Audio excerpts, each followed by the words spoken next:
2 facts. 1, Americans are not having enough babies. Shocking, right? 2, we humans are wired to connect and interact. Back to babies.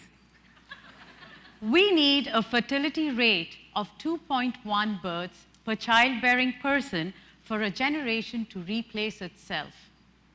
We are at 1.7.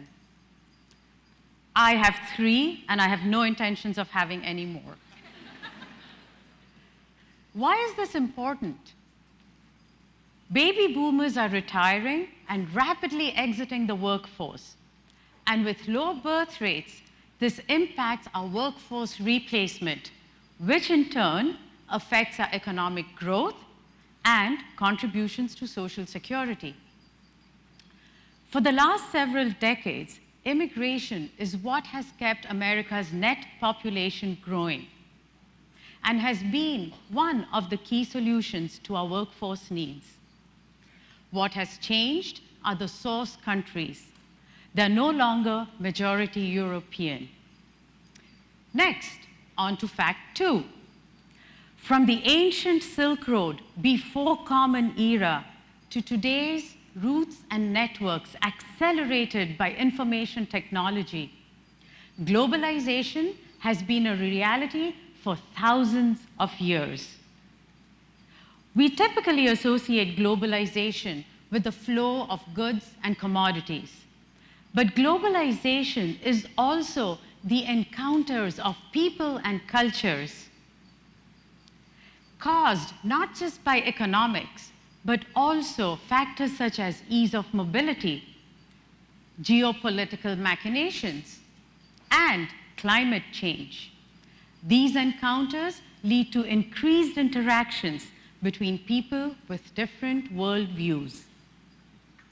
My worldview is shaped by having lived in 9 cities across 4 continents. This has nourished my identity, my appreciation for multiculturalism, but most importantly, my understanding of the value and beauty of integration. Yes, integration, not assimilation.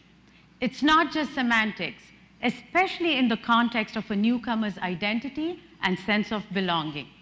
Let me explain. Assimilation involves the abandonment of who you are, your culture, and your identity to fit in. As a host community, it makes us focus on preserving the status quo with the responsibility entirely on the newcomer to completely and blend in with the community seamlessly and to keep the things the way they are. Assimilation is like bland baby food, no distinct flavor, good for infantile societies. The problem with assimilation is that the newcomer is still seen as a misfit at worst and tolerated at best. It is a process that is fueled by fear and suspicion, the beginnings of our loss of humanity. Integration, on the other hand, allows you to maintain your unique identity, your culture, and be your authentic self. It is a dynamic two-way process that requires mutual respect and validation.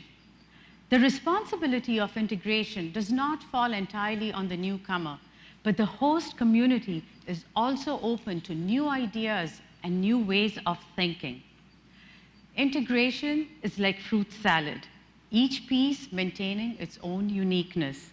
It is propelled by courage and curiosity, the seeds of empathy. In this picture, you see Chief Whitecap of the Dakota First Nation welcoming and advising John Lake on the location of a temperance colony, which would become the City of Saskatoon, my hometown, Treaty 6 territory, and the traditional lands of the First Nations and Métis people.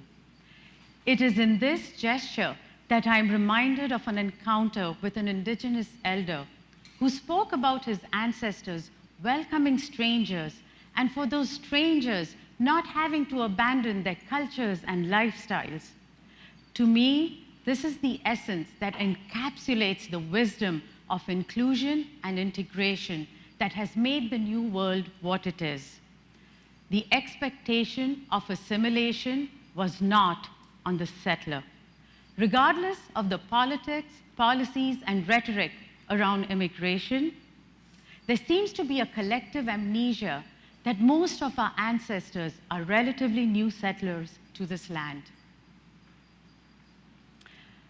People migrate to countries, but their lived reality and integration process happens in cities and communities.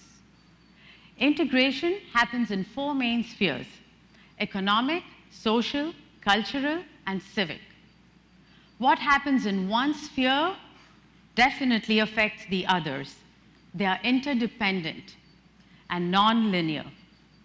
Also, the time and speed at which integration happens varies depending on each individual and society's experience.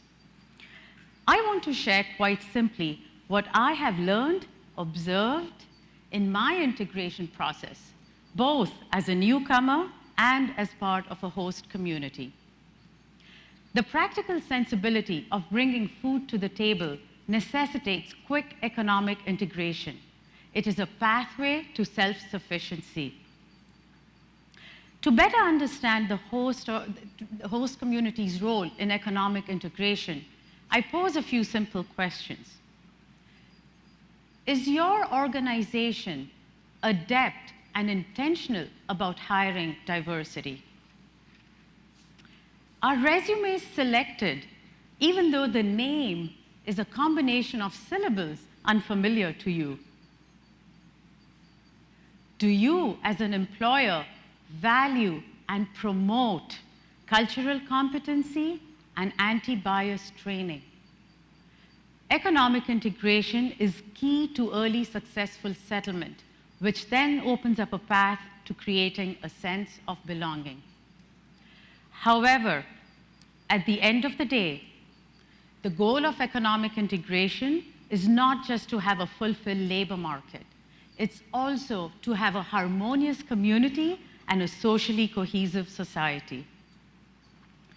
Now, I'm a foodie, and so I want to share the social and cultural significance of one of my favorite foods.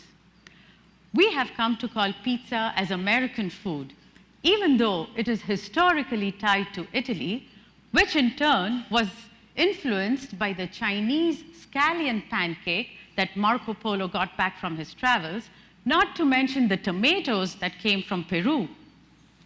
Food is a classic way to understand the delightful taste of integration. Today, you can have an authentic wood-fired Italian pizza or a Chicago-style deep dish pizza, both equally acceptable and delicious. Newcomers bring with them a palette of world flavors. I encourage you to explore this palette.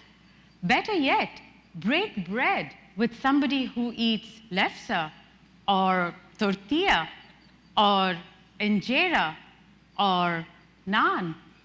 Maybe even consider inviting somebody to your home to share in your traditions. By this simple example, I want to emphasize the role that food plays in opening up communication and building relationships. It has a way of transcending linguistic barriers. Language is closely tied to culture and has a crucial role to play in many spheres of integration. Having lived in linguistically diverse countries, I found that I learned to communicate the best when the host society treated me with patience and respect. My husband and I moved to China just before we turned 50. I was quickly reminded of how difficult and how exhausting it is to not just learn a new language, but function in it as well. I was touched by the generosity of total strangers, generous in the time they took to understand me. And I hope that we can do the same with newcomers in our community. Some of those strangers became my friends. They helped me expand my social networks, build social capital, and gain a deep sense of belonging. I fully realized this when on my first visit back home, I was sharing my stories with some friends, and at the end, one of them noted, he said, "You were using we and us language instead of they and them." What does this mean? It is in this sense of belonging that attachment is created, thereby an increased willingness to engage. It is this engagement that leads to an empowered citizenry and expanded spaces of democracy, one that promotes interconnectedness through personal actions, thereby leading to representatives that use welcoming and inclusive language. Look at your community groups. Look around your boardroom tables. How representative are they of the community you serve? Who's missing? A community is stronger and healthier if citizens and leaders remove the need to assimilate and instead emphasize integration as a way to belonging and inclusion. As we go forth, I share with you the wisdom of my ancestors, a Sanskrit proverb that states, Vasudeva Kutumbakam, which means the whole world is my family. Thank you.